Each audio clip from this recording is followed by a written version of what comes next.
Hello and welcome to Know Your Markets 15th August 2026 edition.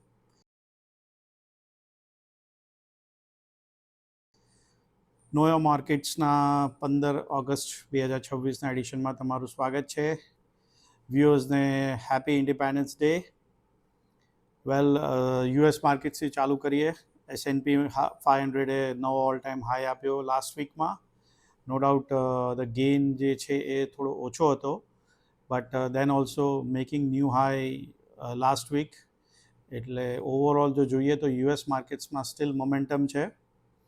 નેસ્ડેક જે overall લેગાર્ડ થઈ રહ્યું હતું ડાવ જોન્સ અને S&P 500ની કમ્પેરિઝનમાં લાસ્ટ વીક એને પણ અપ્રોક્સિમેટલી 300 પોઈન્ટ પ્લસનો ગેઇન બતાવ્યો છે, જે ઇન્ડિકેટ કરે છે કે નાસ્ડેક પણ ટ્રાય કરી રહ્યું છે કે નવો હાઈ બનાવે અને પોસિબલ છે નવા હાઈ માટે ડેફિનેટલી જશે નાસ્ડેક પણ. ડાવ જોન્સ ઓલરેડી ન્યૂ હાઈ ઉપર લાસ્ટ વીકમાં હતો. લાસ્ટ વીકમાં થોડું કન્સોલિડેશન છે.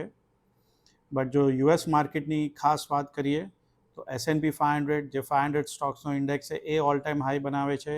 એની સાથે રસલ 2000 ઇન્ડેક્સ જે બેસિકલી મિડકેપનો ઇન્ડેક્સ કહેવાય છે યુએસ માર્કેટનો, એમાં પણ મોમેન્ટમ છે. એને પણ અરાઉન્ડ 1% પ્લસનો ગેઇન જોવા મળ્યો છે.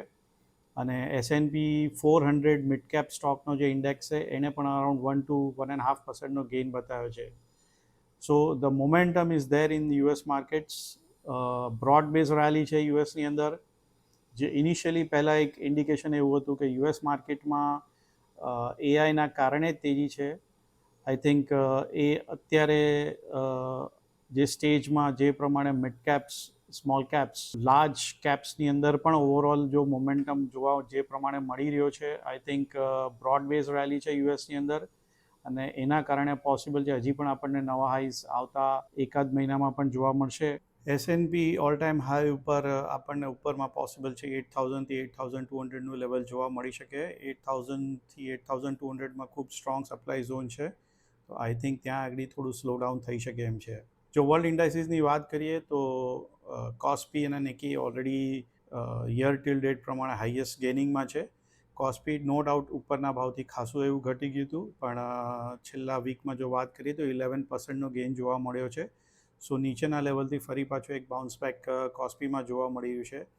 નિકી ઓવરઓલ સ્ટેબલ છે અને ફરી પાછી પોઝિટિવ મુવમેન્ટ્સ જે ઇન્ડેક્સ માટે ખૂબ જ સારું છે. લાસ્ટ વીકમાં જો વાત કરીએ તો એક ઇમ્પોર્ટન્ટ ટર્ન અરાઉન્ડ થયું છે. યુરોપિયન માર્કેટ્સની અંદર આપણને ફ્રેશ મોમેન્ટમ જોવા મળી રહ્યું છે અને FTSE જે UK લંડનનો સ્ટોક એક્સચેન્જ છે એનો ઇન્ડેક્સ છે, ડેક્સ જે જર્મનીનો છે, કેક જે છે એ ફ્રાન્સનો છે, આ ત્રણેય ઇન્ડેક્સ ઓલ ટાઈમ હાઈ ઉપર ટ્રેડ ચાલુ થયા છે. નો ડાઉટ જે percentage gain year till date છે એ ખૂબ ઓછા છે, બટ 13 to 14%ની રેન્જમાં જે ગેઇન થયો છે એ પ્રમાણે જો ઓલ ટાઈમ હાઈમાં અત્યારે ચાલુ થયું છે, તો જો આ મોમેન્ટમ હજી કેરી ઓન થશે તો પોસિબલ છે કે આપણને 20થી 25ની રેન્જમાં પણ ડિસેમ્બર એન્ડ સુધીમાં જોવા મળી શકે. So broad base rally not even in US market with S&P 500, but also European માર્કેટ્સમાં પણ momentum with all time high ઉપર ચાલુ થયું છે નવું, તો પોસિબલ છે આપણને વર્લ્ડ લેવલ્સ ઉપર ઘણા માર્કેટ્સની અંદર એક પોઝિટિવ ટ્રેન્ડ જોવા મળશે વધારે સારી રીતે. ક્રૂડની જો વાત કરીએ તો હજી એ સાઇડવેઝ ઝોનમાં જ છે. જો લાસ્ટ વીકમાં પર્સન્ટેજ રાઇઝ જોઈએ તો અરાઉન્ડ 7%નો ગેઇન છે, જે ફોલ હતો લાસ્ટ વીકમાં. બટ આપણે જે પહેલાં પણ વાત કરેલી હતી 94-95ની ઉપર જ્યાં સુધી ક્રૂડ નથી જતો ત્યાં સુધી ઓવરઓલ કોઈ પણ વર્લ્ડ લેવલમાં ઇકોનોમીઝની અંદર કોઈ નેગેટિવ ઇમ્પેક્ટ પડે એવું દેખાતું નથી.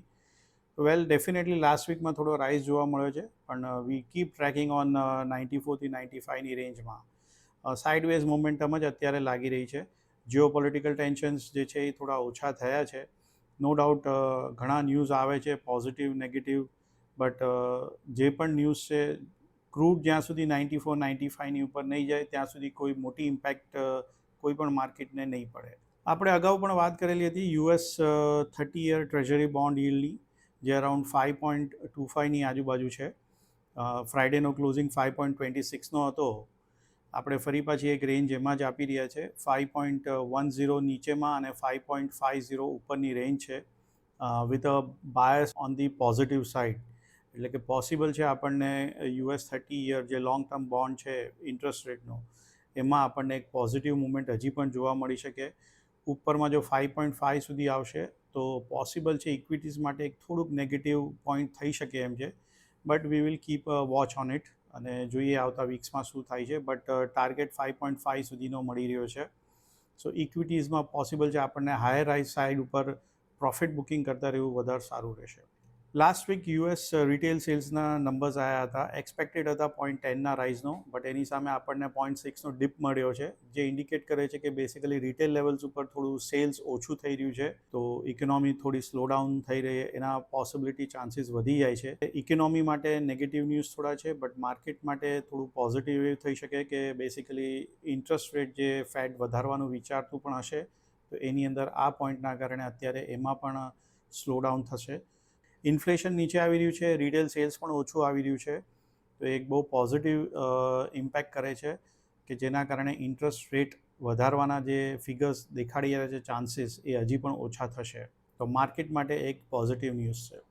હવે જો ઇન્ડિયન માર્કેટ્સની વાત કરીએ તો નિફ્ટીની અંદર આપણને 0.5% આજુબાજુનો ફોલ જોવા મળ્યો છે ઓવરઓલ વીકલી બેસિસ ઉપર.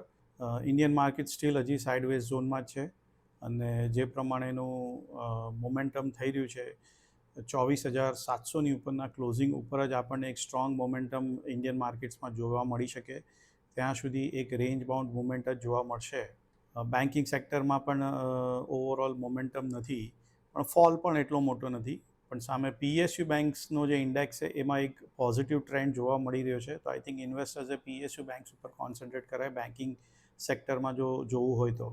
ઓટો સેક્ટર ઓલરેડી એક નવા ઓલ ટાઈમ હાઈ પર ફિગર આપણને મળી છે લાસ્ટ વીકમાં અને ત્યાંથી થોડુંક સ્લોડાઉન જોવા મળ્યું છે ડાઉન સાઇડનું, બટ ઓવરઓલ ઓટો સેક્ટર હજી પણ સારું છે, ફાર્મા સેક્ટર પણ પોઝિટિવ છે, તો સિલેક્ટેડ સેક્ટરનો અપ્રોચ છે.